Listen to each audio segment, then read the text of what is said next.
É hora do quadro que trata das questões jurídicas do meio rural, o direito agrário. Na semana passada, o especialista Pedro Putini Mendes falou sobre prescrição de multa ambiental. Hoje ele traz informações da chamada transição energética. O tema é de interesse para quem utiliza energia eólica e solar para substituir as tradicionais fontes de energia hidrelétrica nas propriedades. Fique atento às oportunidades. Os detalhes agora com o Pedro Putini. Na tela.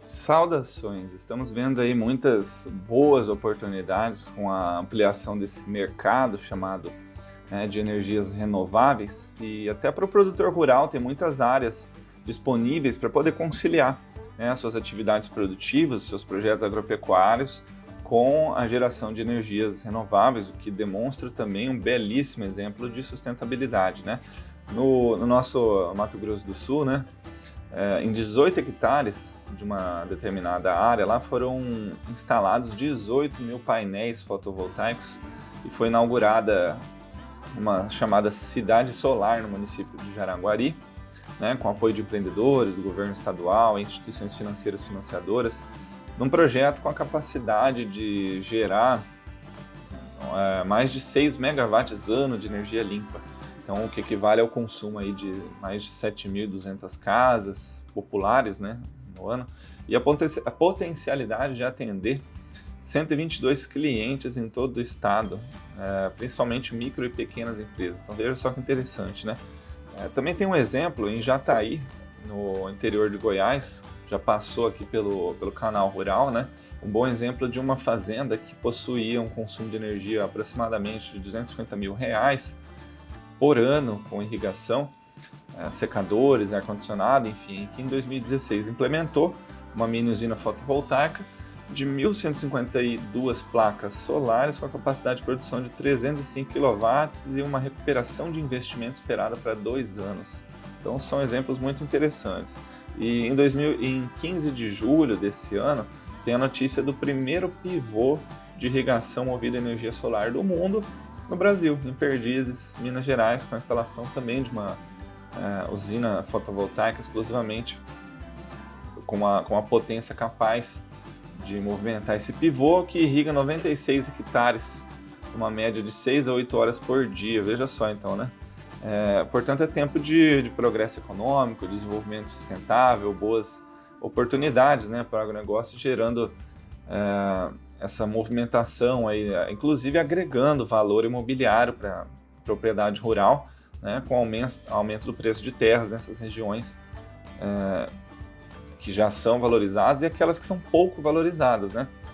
Então, tem mais oportunidades interessantes nesse assunto, que há muitas políticas públicas voltadas. O produtor fala assim, tem uma dificuldade de instalar esses procedimentos aí, essa estrutura, mas o Manual do Crédito Rural, o MCR, que fala sobre os créditos fornecidos às instituições públicas à disposição do produtor, eles trazem ali várias possibilidades, como no Pronaf Mais Alimentos, que está no capítulo 10, seção 5, item 9, que considera inovação tecnológica, instalação de tecnologias para energia solar.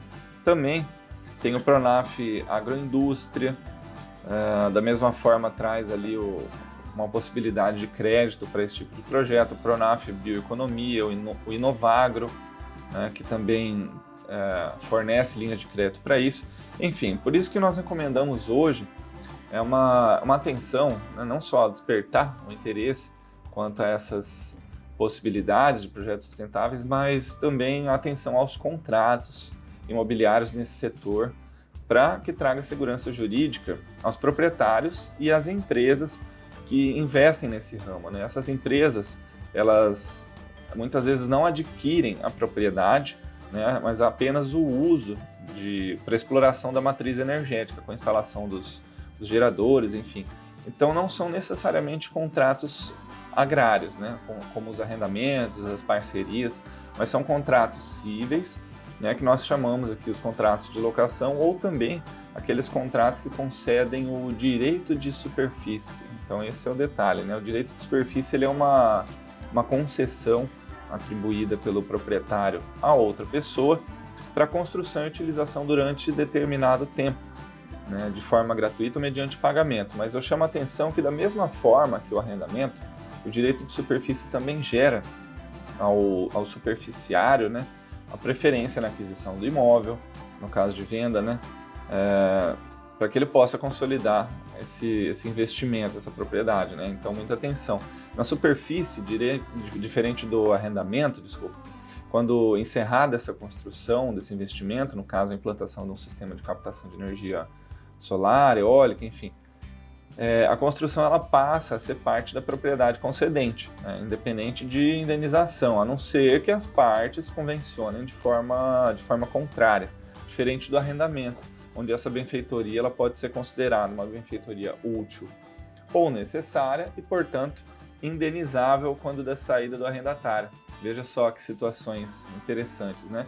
Então, há muitas diferenças entre os contratos de arrendamento e os contratos de superfície. E, por fim, só uma observação a mais aqui nessas contratações, que é a pesquisa sobre o potencial da área para geração dessa energia, seja eólica ou solar, leva tempo para os estudos e ajustes antes dessa operação e também precisa de licenciamento ambiental, né? Por isso, algumas cláusulas precisam ser adaptadas para não remunerar o uso da propriedade durante esse tempo, né? De forma que fique seguro tanto para o empreendedor que pretende investir, como para o proprietário que está aguardando, né, com a área disponível para essa ocupação. Então, saudações e até a próxima. Interessante esse conteúdo para todos os produtores rurais e, é claro, gratidão e saudações ao Pedro Puccini, que toda semana traz um assunto muito interessante em relação ao direito agrário.